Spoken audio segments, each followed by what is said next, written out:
Border पार कहते हैं कि आप बूढ़े हो हम बूढ़े हैं, तो कुछ करके।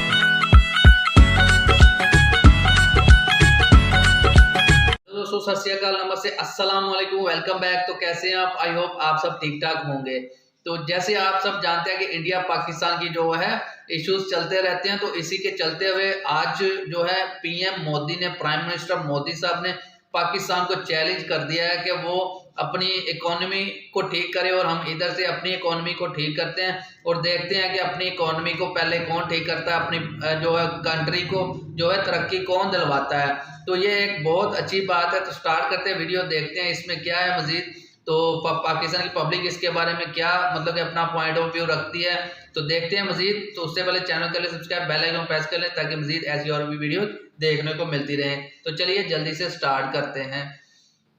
स्टार्ट। बॉर्डर पार कहते हैं कि आप बूढ़े हो हम बूढ़े हैं, तो कुछ करके दिखाते हैं उन्हें भी, ताकि उन्हें भी पता चले कि पाकिस्तानी अवाम और हमारे लीडर किसी से काम नहीं है। हमारे सियासतदानों को थोड़ी शर्म खा लेनी चाहिए कि जो आबादी के लिहाज से बहुत बड़ा मुल्क है और वो इस वक्त हमसे फिर भी सेटल्ड है। आपस में लड़ के हमने क्या करना है? बिल्कुल ऐसे ही है। और जहाँ तक लड़ने की बात रही है, मेरे काफ़ी दोस्त इंडिया में हैं, उनसे मेरी बात भी होती है।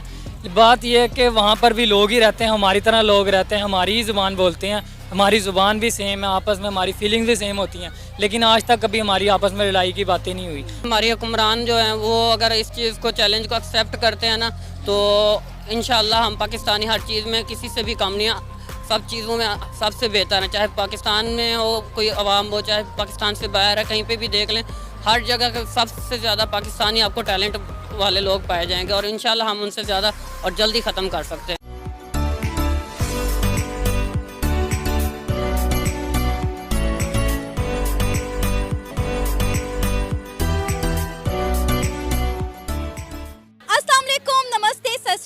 मैं हूं सनाम। जो नाज़रीन, इंडिया के प्राइम मिनिस्टर नरेंद्र मोदी ने पाकिस्तान को, पाकिस्तान की आवाम को चैलेंज किया है और उन्हें लड़ने का कहा है। उनकी ये स्टेटमेंट हम दिखाने वाले हैं पाकिस्तान की आवाम को और जानेंगे उनका रिएक्शन। तो आइए चलिए हमारे साथ। आपका नाम? फराज भट्ट, साद भट्ट, मोहम्मद असीम, मोहम्मद शहजाद। अच्छा, मैं आपको एक स्टेटमेंट दिखाने वाली हूँ नरेंद्र मोदी की। वो आपने स्टेटमेंट देखनी है और उसके बाद अपनी राय का इजहार करना है, क्योंकि नरेंद्र मोदी ने पाकिस्तान के अवाम को चैलेंज कर दिया। पहली बात तो ये, उसने कोई अच्छी बात की है तो उसका इजहार कर देंगे हम, वैसे उससे कोई अच्छे की उम्मीद नहीं है। आप पहले वीडियो देख लें फिर डिसाइड कीजिएगा। चलो, पाकिस्तान की आवाम से मैं कहना चाहता हूं, आपको गुमराह करने के लिए आपके हुक्मरान 1000 साल तक हिंदुस्तान से लड़ने की बातें करते हैं। आज दिल्ली में ऐसी सरकार बैठी है, मैं आपकी इस चुनौती को स्वीकार करने के लिए तैयार हूं। पाकिस्तान की आवाम, मैं आपको कहना चाहता हूं, हिंदुस्तान आपसे लड़ाई लड़ने को तैयार है। आओ आओ, हिम्मत हो, आओ हिम्मत हो, तो लड़ाई उस बात की लड़े, देखे पहले कौन जीतता है। मैं पाकिस्तान के उन छोटे छोटे बालकों से बात करना चाहता हूं, आइए हम अशिक्षा के खिलाफ लड़ाई लड़े। पाकिस्तान भी अशिक्षा को खत्म करने के लिए लड़ाई लड़े, हिंदुस्तान भी अशिक्षा को खत्म करने के लिए लड़ाई लड़े, और देखे पहले हिंदुस्तान जीतता है कि पहले पाकिस्तान जीतता है। हिंदुस्तान में भी नवजात शिशु मरते हैं, प्रसूता माताएं मरती हैं। पाकिस्तान में भी नवजात शिशु मरते हैं, प्रसूता माताएं मरती हैं। आओ लड़ाई लड़े, नवजात शिशुओं को बचाने की, प्रसूता माताओं को बचाने की। आप बचा करके दिखाओ, हम बचा करके दिखाए, देखे कौन जीतता है। वीडियो देखी आपने, नरेंद्र मोदी की स्टेटमेंट सुनी, क्या कहेंगे अब आप? ये पहली बार इसने काफ़ी सालों के बाद कोई अच्छी बात की है। इसके ऊपर अब हमारे सियासतदानों को भी गौर करना चाहिए। अगर उन्हें एक दूसरे को खाने से, लूटने से, बुरा भला करने से कोई फुर्सत मिल जाए, तो ये एक अच्छा चैलेंज है जो उसने हमें दिया है। इसमें हमारी आवाम का फ़ायदा ना कि हम एक दूसरे को बॉर्डर पार कहते हैं कि आप बूढ़े हो हम बूढ़े हैं, तो कुछ करके दिखाते हैं उन्हें भी, ताकि उन्हें भी पता चले कि पाकिस्तानी अवाम और हमारे लीडर किसी से काम नहीं है। आपको पता है कि गुर्बत लानत है किसी भी मुल्क में हो, और ये हमारे मुल्क में हुक्मरानों की जिम्मेदारी है कि वो किसी मुल्क से गुर्बत को ख़त्म करें, वहाँ पे रोज़गार के मौके फ्राहम करें। अगर हम बात करें इंडिया की, तो इंडिया ऑलरेडी इस चैलेंज को जो है वो मेरा ख्याल है जीत चुका हुआ है, क्योंकि दुनिया की 5वीं बड़ी इकॉनमी वो बन चुका है। वो अपने लोगों को रोजगार के मौके फराहम करता है। पाकिस्तान में आप देखें ना तो इंडस्ट्रीज लग रही हैं, ना ही रोजगार के मौके मिल रहे हैं। हमारी नौजवान नस्ल यहाँ पे पढ़ती है, लिखती है और बाहर चली जाती है नौकरी करने। बिल्कुल, ये तो देखे ना, हमारे सियासतदानों को थोड़ी शर्म खा लेनी चाहिए कि जो आबादी के लिहाज से बहुत बड़ा मुल्क है और वो इस वक्त हमसे फिर भी सेटल्ड है, तो इन्हें आपस में लड़ने से फुर्सत नहीं मिल रही, अवाम क्या करेगी? तो बेहतर यही है, मेरा तो पैगाम हुक्मरानों को यही है, जो कि सुनते तो है नहीं है, कि आपस में उलझने से बेहतर है कि अवाम का सोचें। अगर अब हम रिजर्व की बात कर ले तो इंडिया के 550 मिलियन डॉलर के रिजर्व हो चुके हैं, और पाकिस्तान के रिजर्व क्या है आपके सामने, पाकिस्तान की मौशी हालत क्या है आपके सामने। जो भी रिजर्व किया है उन्होंने अपने अकाउंट भरे हैं, या तो जो लंदन जाके बैठ गए हैं, कुछ धरनों में बैठ गए हैं, अवाम का कोई नहीं सोच रहा। तो बेहतर है कि अवाम का सोचा जाए, जो इन्हें आगे लेके आती हैं। क्या कहेंगे पाकिस्तान में इस वक्त क्या सूरत हाल है बेरोजगारी की? कितने नौजवान हैं जो डिग्रियां लेकर हाथों में फिर रहे हैं लेकिन उन्हें नौकरियां नहीं मिल रही?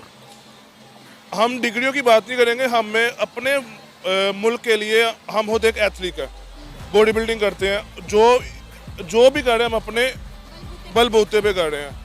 हमें इनकी तरफ से कोई सपोर्ट कोई नहीं। सपोर्ट नहीं है, कोई सपोर्ट नहीं। अच्छा, ये मैंने कंप्लेन ऑलमोस्ट हर एथलीट से सुनी है कि वो जहां तक भी पहुंचते हैं, जिस मंजिल तक भी पहुंचते हैं, किस स्टेज तक पहुंचते हैं, अपनी मदद और अपनी फैमिली के सपोर्ट की वजह से गवर्नमेंट की जानिब से उन्हें कोई सपोर्ट नहीं दी जाती। कोई सपोर्ट नहीं है। यही तो सारा मसला है कि जो पाकिस्तान के लिए नाम करना चाह रहे हैं, हम लोग एक अच्छे लेवल पे खेलना चाह रहे हैं, मगर हमें मुल्क सपोर्ट नहीं कर रहा, हमारे हुक्मरान हमें सपोर्ट नहीं कर और रहे। अगर दूसरी तरफ हम इंडिया का देखें तो क्या वो सपोर्ट करते हैं अपने एथलीट? वहाँ स्पॉन्सर भी हैं, वहाँ पे फंड वगैरह भी देते हैं। यहाँ पे हम जो कर रहे हैं, अभी भी डाइट लेके आए अपने अपने बलबूते पे अपने बैग में होती है। ये नहीं कि किसी किस्म की फैसिलिटी नहीं है एक स्पोर्ट्समैन को, यहाँ पे कोई चक्कर नहीं है। क्या कहेंगे नरेंद्र मोदी के इस चैलेंज पर आप? सबसे पहले तो मैं इस पर यह कहूँगा कि बीइंग अ ह्यूमन, हम सब वहाँ पर भी हमारी तरह लोग रहते हैं। कुछ मेरे इंडिया में भी दोस्त हैं जिनसे मेरी बात होती है, मुलाकात नहीं हुई, लेकिन मैं ख्वाहिशमंद हूँ कि मैं इंडिया जाऊँ, वहाँ के लोग यहाँ पर आएँ।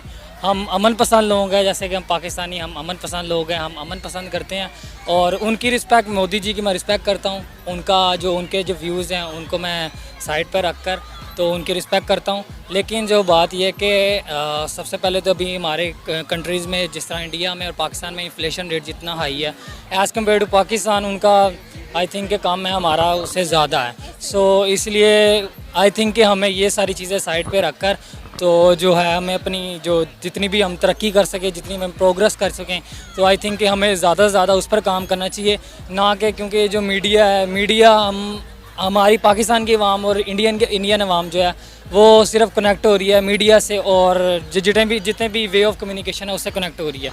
सो ये जो हमारे जो थर्ड पार्टी से कह सकते हैं कि media as a third party play कर रहा है पाकिस्तान अवाम और इंडियन अवाम के दरमियान। सो इसलिए कि मीडिया जो है जिस तरह से अगर तो वो सही न्यूज़ देगा तो अवाम जो है पाकिस्तान की भी होगी, इंडिया की भी होगी, वो उसके बारे में सही राय रखेंगे। लेकिन जब मीडिया ही बिल्कुल गलत खबरें पहुंचाएगा, उधर वाला भी इधर वाला भी, तो फिर इंतशार पैदा होगा। सो आई थिंक कि हमें चाहिए कि मीडिया को चाहिए कि सबसे पहले तो वो खुद पॉजिटिव रोल पे करे, वहाँ के अपने रोल पे करें। हम नहीं चाहते, ना हम चाहते हैं, ना वो चाहते हैं कि लड़ाई हो इस तरह। अच्छा, 75 सालों में ना हमने यही सुना है कि इंडिया पाकिस्तान का और पाकिस्तान इंडिया ये दोनों आपस में दुश्मन मुल्क हैं, जंग होने वाली है, जंगें हो चुकी हैं। लेकिन नरेंद्र मोदी ने बड़ी अच्छी बात की है कि अगर लड़ना है तो अपने अपने मुल्क में गुर्बत के खिलाफ लड़ते हैं, लड़ना है तो अपने अपने मुल्क में बेरोजगारी के खिलाफ लड़ते हैं। आपस में लड़ के हमने क्या करना है? बिल्कुल ऐसे ही है। और जहाँ तक लड़ने की बात रही है, मेरे काफ़ी दोस्त इंडिया में हैं, उनसे मेरी बात भी होती है। बात यह है कि वहाँ पर भी लोग ही रहते हैं, हमारी तरह लोग रहते हैं, हमारी ही ज़ुबान बोलते हैं, हमारी ज़ुबान भी सेम है, आपस में हमारी फीलिंग्स भी सेम होती हैं, लेकिन आज तक कभी हमारी आपस में लड़ाई की बातें नहीं हुई। तो हम जिस तरह से अगर हम तो साथ रह सकते हैं, मेरी भी ऑलमोस्ट 100 को दोस्त हैं वहाँ पर, तो अगर तो वहाँ पर हम रह सकते हैं अगर हम आपस में, और कभी आज तक अल्लाह का शुक्र हमारी लड़ाई नहीं हुई, और कभी भी हमने मीडिया को या इस तरह से मैं ब्लेम ही नहीं किया, क्योंकि मीडिया ही जो है फसाद की जड़ है, जो बीच में जो लेकर आता है, नेगेटिविटी फैलाता है। आप इस चीज़ को मानते हैं कि पाकिस्तान में इंडिया की निस्बत ज़्यादा बेरोजगारी है? बिल्कुल बिल्कुल, वो हर सेक्टर में उनकी करेंसी हमसे ज़्यादा है, IT सेक्टर में हमसे आगे हैं, being a student IT student, वो हमसे IT स्टूडेंट IT में आ गया। जितनी बड़ी बड़ी कंपनीज़ हैं, माइक्रोसॉफ्ट हो गई, जितनी भी बड़ी कंपनीज़ हैं सारी वहाँ पर हैं।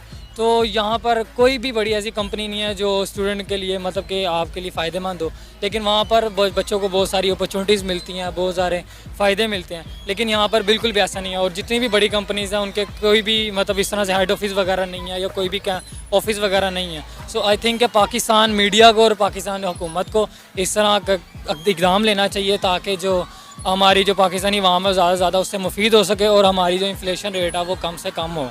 अगर हम बात करें इंडिया की, तो इंडिया जो है अपने लोगों को जॉब अपॉर्चुनिटीज़ देता है, उन्हें रोज़गार के मौके फ्राहम करता है। और अगर इस चैलेंज की बात की जाए तो मुझे तो लगता है कि इंडिया इस चैलेंज में जो है वो जीत चुका हुआ है, क्योंकि वो दुनिया की 5वीं बड़ी मौशियत बन चुका हुआ है। और पाकिस्तान कहाँ पे है आपके सामने? ऐसे ही है बिल्कुल, क्योंकि उनका हर एक सेक्टर वो अपने लोगों को डिफरेंट सेक्टर्स में रखते हैं और उसी में सेक्टर्स में वो उनमें मेहनत करवाते हैं, फिर वो उनसे रिज़ल्ट निकलवाते हैं। तो आई थिंक कि हमें भी यही चाहिए कि हम अपने अपने सेक्टर में मेहनत करें और ईमानदारी से काम करें, ताकि जो अपने अपने सेक्टर में हम अच्छे रिज़ल्ट निकालें, ताकि वो एट द एंड जो पाकिस्तान को फ़ायदा दें। आपने नरेंद्र मोदी की स्टेटमेंट सुनी, क्या कहेंगे, कैसी लगी उनकी स्टेटमेंट, कैसा लगा उनका ये चैलेंज? नरेंद्र मोदी ने पहली बार जो है ना अपनी हुकूमत के दौरान आके जो है ना पहली बात अच्छी की है कि आज तक वो जब भी कोई बात करता था तो सिर्फ लड़ाई के हवाले से ही बात करता था। हमने वैसे भी 75 साल अपनी ज़िंदगी के जो है ना ऐसे गुजार दिए हैं कि एक दूसरे के साथ लड़ते लड़ते। अगर वो इस तरह का कदम हमारे साथ उठाना चाहते हैं तो अच्छी बात है। अगर वो एक कदम हमारे पास लेके आएंगे कि आप हमारे साथ चलें, आप गुर्बत को ख़त्म करें, तो हम पाकिस्तानी वैसे भी दिल के अच्छे हैं और बड़ा दिल रखने वाले, हम तो 2 कदम उनके पास चल के। उन्होंने पाकिस्तान को चैलेंज किया है कि आप अपने मुल्क से गुर्बत ख़त्म करें, हम अपने मुल्क से गुर्बत ख़त्म करते हैं। आप अपने मुल्क से बेरोजगारी ख़त्म करें, हम अपने मुल्क से करते हैं, और देखते हैं पहले कौन जीतता है। उम्मीद तो यही है कि हमारी हुक्मरान जो हैं वो अगर इस चीज़ को चैलेंज को एक्सेप्ट करते हैं ना, तो इंशाल्लाह हम पाकिस्तानी हर चीज़ में किसी से भी कम नहीं, सब चीज़ों में सबसे बेहतर है। चाहे पाकिस्तान में हो कोई अवाम हो, चाहे पाकिस्तान से बाहर है, कहीं पे भी देख लें, हर जगह सबसे ज़्यादा पाकिस्तानी आपको टैलेंट वाले लोग पाए जाएंगे और इंशाल्लाह हम उनसे ज़्यादा और जल्दी ख़त्म कर सकते हैं। आपको लगता नहीं है कि इंडिया ऑलरेडी ये चैलेंज जीत चुका हुआ है, दुनिया की 5वीं बड़ी इकॉनमी बनकर? वो बना हुआ है, लेकिन हमारी जो अवाम है ना, ये किसी से भी कम नहीं है। हमारे जो लोग हैं, हम पाकिस्तानी एज आ इंटेलिजेंट लोग हैं और हमारे पास हर तरह के वसाइल हैं, लेकिन हम इन वसाइल को अपने इस्तेमाल में लेके आएंगे तो हम उनसे भी जल्दी। क्या आप चीज़ को मानते हैं कि पाकिस्तान में बेरोजगारी और गुर्बत है? जी ये बिल्कुल है। बेरोजगारी कितना बड़ा मसला है इस वक्त पाकिस्तान की यूथ का? बहुत बड़ा मसला, हर घर में जो है ना 3 से 4 बंदे वैसे बेरोजगार बैठे हुए हैं। पाकिस्तान के 75% जो लोग हैं ना, मेरे ख्याल से जो गुर्बत का शिकार हैं। 25% लोग हैं जिनमें से जो मीडियम लेवल में आ जाते हैं और हाई लेवल में आ जाते हैं। तो दोस्तों आज की इस वीडियो में जैसे पीएम मोदी साहब ने पाकिस्तान को, पाकिस्तान की गवर्नमेंट को, पाकिस्तान की पब्लिक को चैलेंज किया कि आप और हम दोनों कंट्रीज मिलकर इस चीज़ का मुकाबला करते हैं, इस चीज़ के ऊपर लड़ते हैं कि हम अपनी कंट्री को कितना मतलब कि बेस्ट कर सकते हैं। इस चीज़ के ऊपर आप मतलब कि हमारे साथ लड़ाई करें। तो मतलब कि ये चैलेंज तो पीएम मोदी साहब ने मतलब कि अपने 8 साल में जो उन्होंने एक इंडिया को बूस्ट करवाया वो पहले ही दे चुके हैं। बाकी इस चैलेंज को पाकिस्तान की गवर्नमेंट को इसको एक्सेप्ट करना चाहिए और पाकिस्तान की पब्लिक को अपनी गवर्नमेंट को फोर्स करना चाहिए, क्योंकि जो पाकिस्तान की गवर्नमेंट है वो तो करप्ट है, वो तो इस चीज़ को कभी एक्सेप्ट नहीं करेगी, क्योंकि उनको तो सिर्फ अपनी ही जो है वो तिजोरियां भरनी होती हैं। पाकिस्तान की पब्लिक का तो वो कभी सोचते नहीं है, तो ये कभी एक्सेप्ट नहीं करेंगे। तो इसलिए पाकिस्तान की जो यंग जनरेशन है उसको आगे आना पड़ेगा और ये बूढ़े बूढ़े जो अभी तक पाकिस्तान की पार्लियामेंट में बैठे हुए हैं, इनको उठाकर बाहर फेंक दे। ये कूड़ा क्रिकेट बन चुका है पाकिस्तान का, तो अब कूड़ा क्रिकेट जो है इसको साफ करना पड़ेगा। पाकिस्तान की यंग जनरेशन को आगे आना पड़ेगा। तो इसलिए ये ना तो पाकिस्तान मतलब कि जो पाकिस्तानी अभी जो अब की जनरेशन है वो थोड़ा एजुकेटेड है, तो इससे पहले जितनी भी जनरेशन थी या है उसको इन्होंने अनएजुकेटेड रखा, ताकि ये पॉलिटिशियंस जो हैं यहाँ पर पाकिस्तान में वो अपनी जो उसको अपने फायदे के लिए इस्तेमाल करें।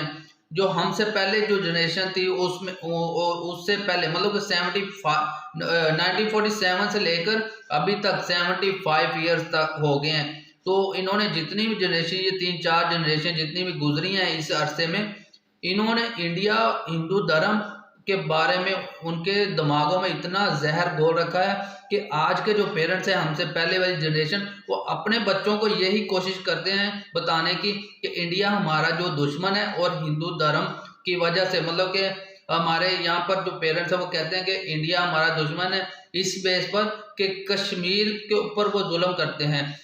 हालांकि जो अब हम जो जनरेशन है, मुझ जैसी जो जनरेशन है, वो इस चीज़ को समझ चुकी है कि जो आर्टिकल 370 इंडिया ने हटाया है, उसके बाद कश्मीर में इतना, मतलब कि इतना जो मोदी साहब ने काम कर दिया है ना, तो अब तो पाकिस्तान के कश्मीरी, जो आज पाकिस्तान में एक सर्वे आया है थोड़े दिन पहले कि 51% POK के जो लोग हैं वो पाकिस्तान को छोड़कर जाना चाहते हैं, पाकिस्तान से अलहदा। तो आप सोच सकते हैं कि जो उन्होंने वहाँ पर डेवलपमेंट देखी है कश्मीर में, उसी की बेस पर उनकी ये सोच चेंज हुई होगी। तो यही चेंज, मतलब कि देखिए, जब हम डेवलपमेंट किसी को देते हैं ना, या कोई कंट्री आपकी कंट्री में कोई इन्वेस्ट करती है, वो तब करती है जब उसको मुनाफा नज़र आ रहा हो। तो हमारे तो यहाँ पर जो है वो करप्शन के भरे पड़े हुए हैं, मतलब कि इतने बूढ़े हो गए हैं, इनकी कब्रें जो हैं कब्रों में टांगे हैं, फिर भी ये करप्शन से बाहर नहीं आ रहे। तो ये अपने लिए एक जहन्नम का देखता हुआ आग का कोला बनाकर लेके जा रहे हैं यहाँ से। तो इनको जो है, इनकी जो किए इन्होंने अवाम के साथ या पब्लिक के साथ जो ये ज्यादतियाँ करते हैं, ये पाकिस्तान में 2 किस्म का कानून है, एक गरीबों के लिए होता है और एक पाकिस्तान के अशराफिया के लिए। तो गरीबों को हमेशा सज़ा मिलती है और अशराफिया को छोड़ दिया जाता है। तो मज़ीद आप इसकी, मतलब कि PM मोदी की जो बात के बारे में आप क्या कहना चाहते हैं, कमेंट बॉक्स में आप अपनी राय शेयर करें। मतलब कि आप इसके बारे में क्या सोचते हैं, आपकी थिंकिंग क्या है। पाकिस्तान की पब्लिक जो है, पाकिस्तान की पब्लिक ने अपनी जो है वो राय का इजहार किया इस वीडियो में, उसके बारे में आप क्या कहते हैं वो नीचे इनबॉक्स में कहें, तो मतलब कमेंट बॉक्स में। तो अगर वीडियो अच्छी लगे तो लाइक कीजिए, शेयर कीजिए, दोस्तों के साथ चैनल को सब्सक्राइब करके बेल आइकन प्रेस कर लें ताकि मजीद ऐसी और भी वीडियोस आपको देखने को मिलती रहें। तो मिलते हैं नेक्स्ट वीडियो में, तब तक के लिए आप सब अपना ख्याल रखें।